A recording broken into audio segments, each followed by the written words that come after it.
এই 2 মাসের মধ্যে তো প্রথম 1-1.5 মাস চলেই গেল, সরকারে আসার পর থেকে ট্রানজিশনে চলে গেছে। তারপরেও কিন্তু এই 15-20 দিন 1 মাসের মধ্যে যতটুকু সম্ভব ম্যাক্সিমাম কনসালটেশন করার চেষ্টা করা হয়েছে, কথা শোনা হয়েছে। এবং আপনারা যে বিষয়গুলো আজকে তুলেছেন এগুলো অনেকগুলো বিষয় দীর্ঘদিন ধরে আছে, কিন্তু সমস্যা আছে।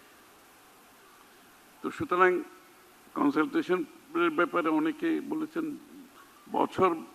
সারা বছর ধরে কনসালটেশন, এটাও খুব ভালো সাজেশন। কিন্তু আসলে বাজেট তো ওইভাবে কিছু না, বাজেট তো হচ্ছে ইট ইজ জাস্ট একটা অ্যানুয়ালি আমাদের একটা দিতে হয়, আমরা দিতেছি। কিন্তু বাজেটের মাধ্যমে সব কিছু করতে হবে কিংবা হয়ে যাবে এটাও তো না। আমাকে তো সারা বছর ধরে সমস্যার সমাধান দিতে হবে, তাই না? খালি বাজেটের সমাধান দিলাম তারপর সারা বছর কিছু হলো না, সেটাও তো না। এই সমাধানগুলো, ব্যবসার সমাধানগুলো সারা বছর ধরে দিতে হয়। আর আপনারা খুব ভালো করে জানেন বর্তমান সরকার, বাংলাদেশ জাতীয়তাবাদী দলের সরকার, এই সরকারের ফাউন্ডিং ভ্যালু হচ্ছে ব্যক্তি খাতের মাধ্যমে দেশের উন্নয়ন।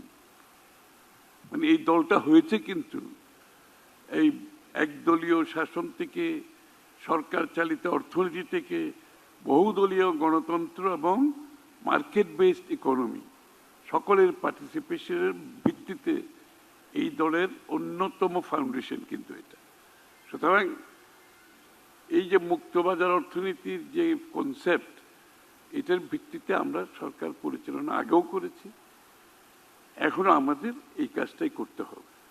এবং এইখানে মূল চালিকা শক্তি হচ্ছেন আপনারা, প্রাইভেট সেক্টর। সরকার ফ্যাসিলিটেটরের ভূমিকা ছাড়া এর বাইরে সরকারের খুব বেশি কিছু থাকে না। ইনফ্রাস্ট্রাকচারটা সম্ভবত অ্যাভেলেবেল করা এবং ফ্যাসিলিটেট করা ট্রেডকে, আমাদের কাজ হচ্ছে এটা।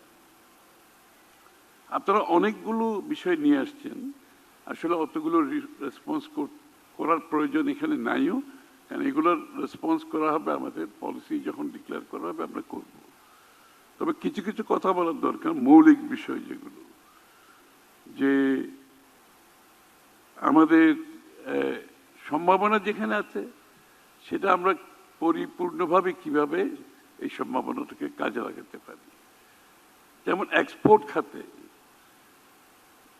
বাংলাদেশ গার্মেন্টস শিল্প খুবই ভালো করেছে এবং তারা এখনো ভালো করছে, কিন্তু এটা একটি খাত যেটা খুব বেশি ভালো করেছে। অন্য কোনো খাত কেন উঠে আসতে পারেনি, এটা একটা বড় প্রশ্ন। এই যে গোল্ড খাতের কথা কমার্স মিনিস্টার সাহেব বলেছেন, যে আমাদের গোল্ড স্মিথ যারা, তারা কিন্তু বর্ডার পার হয়ে ওখানে কিন্তু কাজ করছে, কারণ এখানে আমরা সেই সম্ভাবনা সৃষ্টি করতে পারিনি। গার্মেন্ট খাতে যে কাজটা আমরা করতে পেরেছি, গোল্ডের খাতে কেন করতে পারিনি?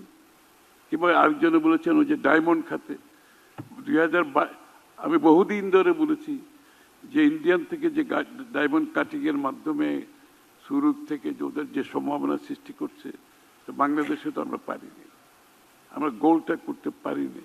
আমরা অনেকগুলো খাতে সম্ভাবনা থাকা সত্ত্বেও কাজে লাগতে পারিনি। এই জন্য আমাদের সিদ্ধান্ত হয়েছে, আমি পরিষ্কারভাবে বলতে চাই, যে কোনো রপ্তানি খাত, সম্ভাবনাময় খাত যদি রপ্তানি খাত উঠে আসে, আমাদের খাতে প্রপোজাল দেয়, আমরা সেই খাতে গার্মেন্টসের যে সুযোগ সুবিধা আছে সেই সুযোগ সুবিধা সেই খাতগুলোকে দিয়ে দেব, পরিষ্কারভাবে বলছি।